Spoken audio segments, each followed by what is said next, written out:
Jealousy, 100%. You have to, if you're jealous about anything, that is a horrible thing. Anger, I've done really well with controlling it nowadays. Back in the day when you're insecure. So all this stuff comes from conquering yourself. Once you feel good about yourself, all the anger, not all of it, we're human. Jealousy, these things start to really go away. She's like, no, I'm good. Emotional people, they're a wreck. They control, that emotion controls everything you do. Because you have to, you want to be in control of your mind. You want to be in control of your mind. And what emotional people do is, like for instance, I always say this, they can have a beautiful life. Husband and wife, kids, everything they want. But it's the one thing that they don't have that makes them emotional. So that emotion makes them focus on what they don't have. Emotion makes them focus on everything negative. Everything. Pity party, woe was me, this didn't happen. So your mind loves that. It loves talking to other people. Oh, this is all fucked up, man. You know, think about it. People love to bitch and complain about everything. So when you're sitting there, you may spend weeks, months, years bitching about the same thing. When you're full, you don't need other people to fill you up because you're full. That's right. I think a lot of people, they need people's respect, they need people's opinions, they need people's attention, they need people's love. Because they're empty. That's right. And they're trying to fill themselves up through other people. And no one can live to your standard. Exactly. So you're always going to feel empty. That's how I used to be. So it created me lying. It created me being a dishonest person. Whatever I could do to get it. To get whatever it was. But back to your question about emotion.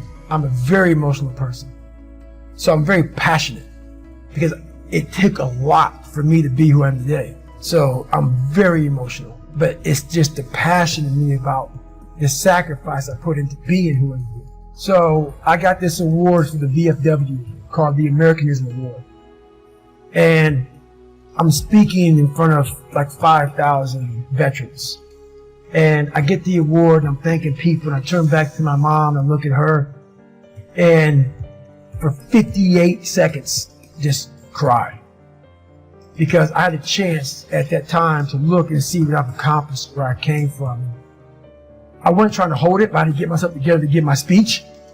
But it was a very proud moment for me to be able to reflect and say, okay, man, like, you know, you've, not like I've earned that right to cry or to be emotional, but it felt good that literally I grinded myself into a fine powder to get where I'm at today.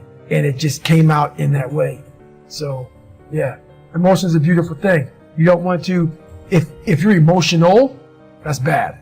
But if you show emotion at the right time, I think that's a beautiful thing. So what have you done? Nothing.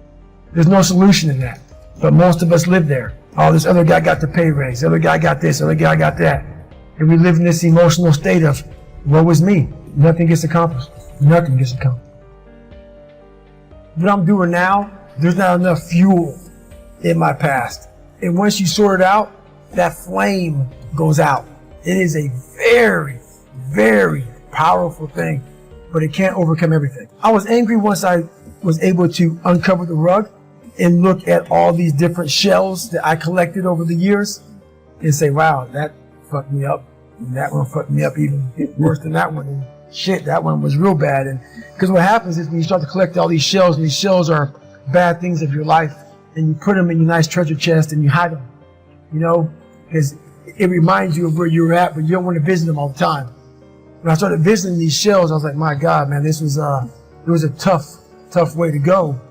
But now looking back on it, man, I don't have any more shells. So now you have to learn to, now what's your passion? So now my passion is still trying to find out what is left. What is more? Can I be driven without the anger? And I can be. I've only dissected 44 years of my life. While I'm still living, I'm still in my live autopsy. So, you know, right now, until I'm dead, I'm still examining human potential.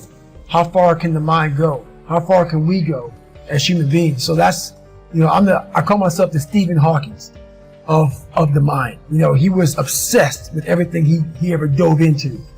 You know, the guy couldn't walk or anything, you know, so he was like the mind. That's one thing he didn't want to lose. And I became obsessed with it because it's the one thing that controlled me. So I became obsessed with this. What is this fucking thing up here that just has me on a tightrope and just walks me into all these horrible decisions I make and makes me feel so pathetic and weak and insignificant and dumb and stupid and everything. I got to get control of this thing. But it's amazing that once you get control of that thing, how far you can go.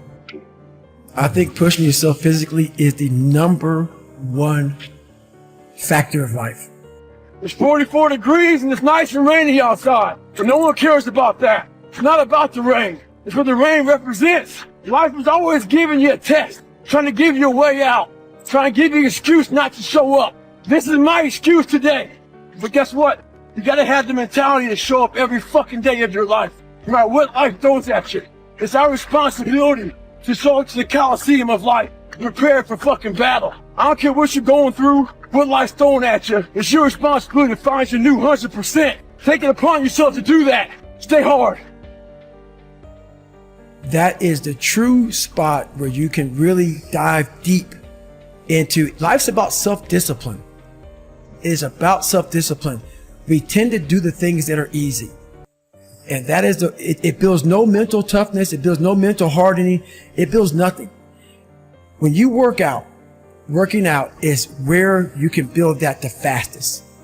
Because it's a constant, it gives you instant feedback. Yeah, you may not lose the weight you want to real fast, but the discipline it takes, it transfers over to all aspects of your life. It's not people, man, why are you always working out? Stop looking at it that way. This is the foundation of life. When you look in the mirror, every morning we all look in the mirror to get ready to go to work, to go anywhere. The first thing you see is your reflection. If you don't like what you see in the morning, you lost the war already. It's not about even liking what you see.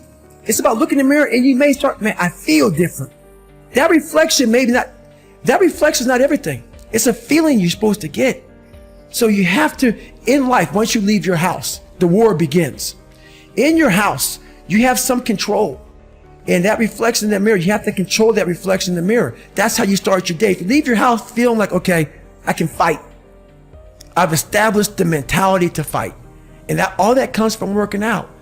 It's not just from, you can't find that in the office. But this is what it is. This is what I figured out. I was so afraid of myself that I had to figure out, I became a master of my mind. People, when you're afraid of something, you have to master it. That's how you start to overcome it. So what I realized, when I get to that point where I want to quit, everybody, they get to the point where they want to quit. This is what happens. The mind tells you, let's go home. Let's take a warm shower. Let's get some food. This is not right. This is that. If you cannot answer the questions at that moment, because your mind's going to start giving you all these questions. And if you can't answer them, you're going to quit. What I realized when I was going through Budge, Ranger School, all this 100-mile race, 200-mile races, pull-up records, my mind would come creeping in.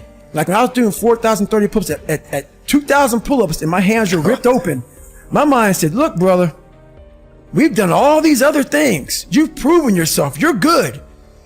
If I didn't have the answer to respond to my mind and say why I'm here, why I'm doing this, you will always lose that fight. You have to have the response to what your mind is going to tell you. And another thing about that is self-talk. A lot of people have like these big four on mental toughness. All that shit is crap about self-talk, visualization. It's true. But the thing about self-talk and all these things, they ask me, what do you think about when you're on mile 100 of a 205-mile run? What are you thinking about when you realize you've run for 24 hours and you have 24 more hours to run and you have another 105 miles? What goes through your mind? What do you say to yourself? I want to know.